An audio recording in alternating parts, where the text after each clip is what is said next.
Let's look at the Woodlands tunnel proposal with Elon Musk's The Boring Company and what they're saying we're getting, what's actually on paper, and the questions nobody at the township spelled out.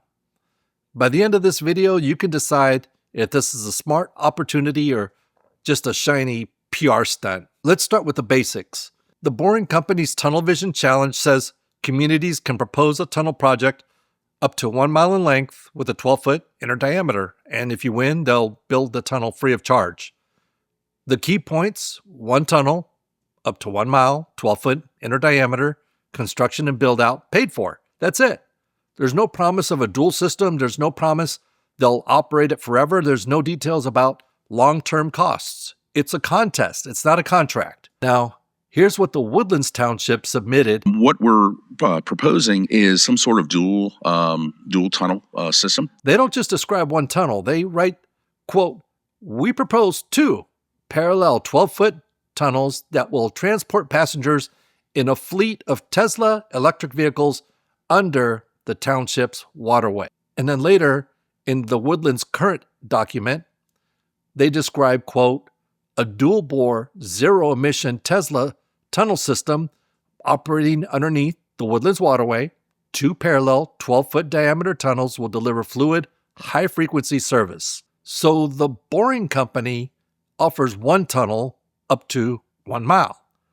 The Woodlands pitches 2 tunnels, a Tesla fleet, and a 5-minute mobility spine tying together hotels, pavilion, and town green. Those are very different pictures. One is a simple tunnel, the other is a mini transit system that the township already selling as if it was around the corner. The tone of the township documents is also worth noticing. They read less like an engineering report and more like a marketing campaign. We see that challenges with when Market Street has events, the township has events at Town Green, Cynthia Woods Mitchell Pavilion have tents.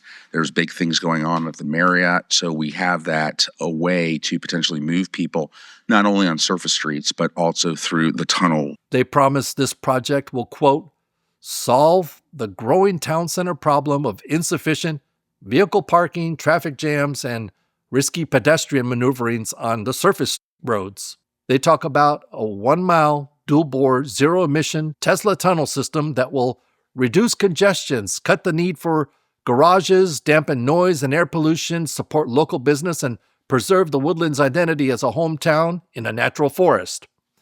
It's all upside. It's very light on the boring stuff like who pays to keep it running. They even bring in climate to the sales pitch. The proposal runs through a little CO2 story. The EPA's estimate of about 400 grams of CO2 per mile for a typical car, some assumptions about people circling for parking, and then a claim that if enough short trips are avoided on busy days, you could avoid roughly 100 metric tons of tailpipe CO2 a year. And that's fine as far as that goes. Fewer pointless car loops is a good thing. But notice the pattern. The environmental benefits are quantified and highlighted. The environmental costs of building and operating the tunnel system, the power for pumps, the ventilation, vehicles, construction, electricity, those aren't spelled out the same way. If you're going to sell this as a climate solution, you probably owe people the full math. Both sides, not just a flattering half. What has the board actually said? It could be something really wonderful for our community because I think this could be a really great opportunity to reduce traffic congestion and improve the quality of life for our visitors as well as residents along the waterway and the businesses. Yeah. On February 20th, board chair Brad Bailey sent the Boring Company a letter stating the board voted to authorize the submission. He calls the proposal straightforward but transformative, and describes it as a 1-mile below-grade corridor served by zero-emission electric vehicles connecting key destinations in the town center. So, depending on which document you read, the project is a single tunnel up to 1 mile long, a dual-bore Tesla tunnel system with 2 parallel tunnels, or a vague 1-mile below-grade corridor. Those are not the same thing, and they're all being talked about under the same free tunnel headline. Now, okay, you could say relax, it's just an RFP, details come later, And that's true. Nothing is final. This is just really authorizing the letter of support as well as the submission of the proposal. We would be coming back with any recommended agreements, funding requirements, permitting strategy, any scope elements. But if this is just a contest entry, then the messaging should reflect that. Instead, the township's documents present this as a solution to congestion and parking, pedestrian safety, emissions, and even branding, without matching that same enthusiasm with hard numbers or any type of responsibilities. There's very little public clarity on this, like what a tunnel system like this might cost per year to operate, and who owns and operates the fleet of Tesla vehicles, or who would be in charge of day-to-day if the boring company's role ends at construction. Those aren't small afterthoughts. They're the difference between a cool concept and a financial anchor. It also matters who's putting their names behind this. The support letter is signed by Board Chair Brad Bailey. The primary contact on a submission is Chief Operating Officer Dr. Chris Nunes. Now, other board members like Dr. Shelley Sekula Gibbs, she came up with the idea and finding the opportunity as well as voting to move the tunnel proposal forward at the February meeting. I would like to move to authorize the submittal of this response with final form approved by the president and general manager of the Woodlands. And that's number one. And then the other is to approve a letter of support that would be signed by all of us to go as an attachment with the application. So motion is made by Dr. Sekula Gibbs, second by Vice Chairman Eisler. All those in favor respond by saying aye. Aye. All opposed? Motion carries 7-0. They're not just saying we're applying for a contest. They're actively telling residents this is worth pursuing, using language that sounds a lot more like a done deal than a maybe. So what is it right now?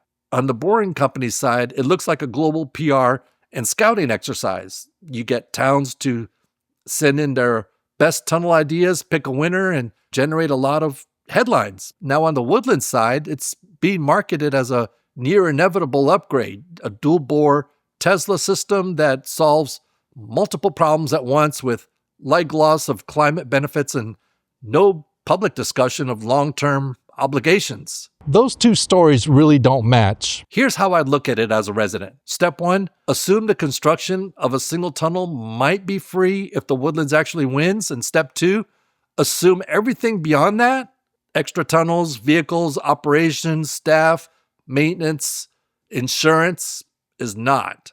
Then ask some basic questions before buying into the hype, like, realistically, how many tunnels are we getting? 1 or 2?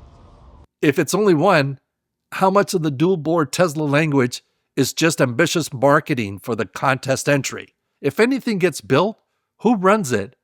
And who pays to keep it safe and running year over year?